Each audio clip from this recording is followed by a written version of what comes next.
ఈరోజు పరిస్థితి సమస్యనంతా ఇప్పుడు సోదరుడు ప్రతాప్ రెడ్డి గారు అన్నీ చెప్పడం జరిగింది. ఏం చెప్పేది ఏంటంటే,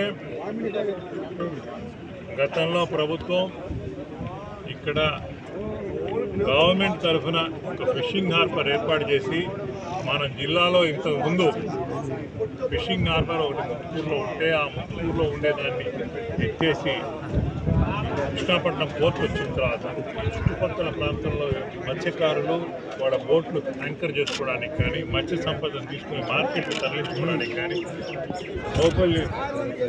సౌకర్యాలు ఏర్పాటు చేసేదానికి ఇది చేయడం జరిగింది. ఇది పూర్తిగా ఎప్పుడో శాంక్షన్ అయిన దాన్ని 5 సంవత్సరాలు తెలుగుదేశం ప్రభుత్వంలో ఉన్నప్పుడు దాని దృష్టికి ఏం పోలేదు. మొన్న నేను కూడా ఫస్ట్లో చూశాను. చంద్రబాబు అటు పోతా వచ్చి ఒక శంకుస్థాపన వేసిపోయినాడు, ఇటు వస్తా లోకేష్ ఓపెన్ చేశాడని చెప్పారు. ఎవరు ఏం చేసింది? జగన్మోహన్ రెడ్డి గారు మళ్ళా అధికారంలోకి వచ్చిన తర్వాత జగన్మోహన్ రెడ్డి గారు దీన్ని స్పీడప్ చేసి దీన్ని స్టార్ట్ చేసి కంప్లీట్ చేశారు. ఇప్పుడే ప్రతాప్ రెడ్డి చెప్పినట్టు కంప్లీట్ చేసిన దాన్ని ఇనాగరేట్ చేయకుండా పోవడం జగన్మోహన్ రెడ్డి గారు. ఆయన జగన్మోహన్ రెడ్డి పని చేసాడే కానీ అన్నీ తను చేసింది అన్నీ చెప్పుకోవాలి.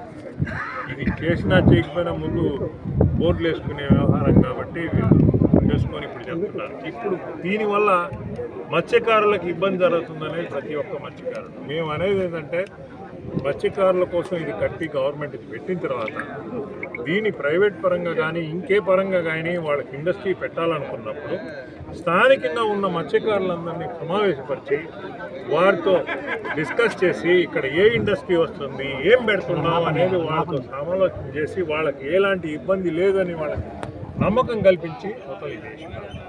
వాళ్ళని రానికుండా చేసి కార్డన్ ఆఫ్ చేసి ఏదో మేము తీసుకొచ్చేస్తున్నామని పెట్టేది. మాలిన స్థలాలు ఉన్నాయి సముద్ర తీరాన, ఇక్కడే ఎందుకు పెట్టాల్సి వచ్చింది? ఇక్కడ ఆల్రెడీ జగన్మోహన్ రెడ్డి డెవలప్ చేసి ఉన్నాడు కాబట్టి దీని దగ్గర 29.5 ఎకరా పెట్టడానికి థింక్ చేయాలి. అందువల్ల దయచేసి గవర్నమెంట్ రీథింక్ చేయాలి. ఒక ఇండస్ట్రీ పెట్టేదానికి వీఆర్ నాట్ అగైన్స్, కానీ మత్స్యకారులు స్వేచ్ఛగా వాళ్ళ బోట్లు పెట్టుకొని చేసేదానికి వాళ్ళకి చాలా ఆటంకాలు వస్తాయి. ఉత్తరాంధ్ర అలాంటి ఆటంకాలకి వాళ్ళ జీవనోపాధికి ఎఫెక్ట్ అవుతుంది. అందువల్ల దయచేసి ఇది ప్రభుత్వం మళ్ళీ పునరాలోచించుకొని చేయాలి. వాళ్ళు ఏదో ఓపెన్ చేశారు బాగానే రెడ్డి శంకుస్థాపన రాయని ఎందుకు పాల్గొంటారో అది నేను అర్థం కాదు.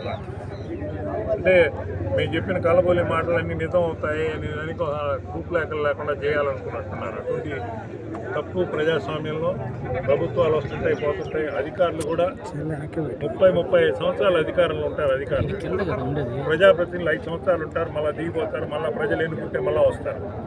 కానీ అధికారులు అధికార పార్టీ పూర్తిగా కొమ్ము కాసి ఇటువంటి చేసి అవతల వాళ్ళు ఇబ్బందులు పడకూడదని మేము మనం చేస్తూ మత్స్యకారులు ఏంటంటే మేము అందరం ఉంటామని మనం చేస్తూ సెలవు.